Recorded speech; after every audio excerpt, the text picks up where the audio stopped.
एक फ्लैट में कुछ काम करने वाले लोग रहते थे और वहीं पर फर्स्ट फ्लोर में एक अंधा भी रहता था।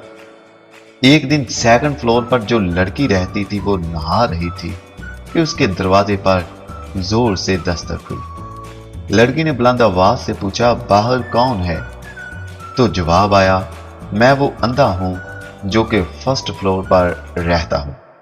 लड़की ने सोचा कि अब ये तो अंधा है, इससे क्या पर्दा करना, इसलिए वो ऐसे ही चली गई और उसे अंदर बुलाकर उससे कहा, तुम जरा सोफे पर बैठो, मैं अभी आई। जब लड़की जाने लगी तो उसने देखा कि अंधे के हाथ में एक मिठाई का डब्बा भी है। उसने अंधे से कहा, ये मिठाई किस खुशी में लेकर आए हो? अंधे ने जवाब दिया, मैंने अपनी आंखों का ऑपरेशन करवाया और अब मुझे नजर आना शुरू हो गया है।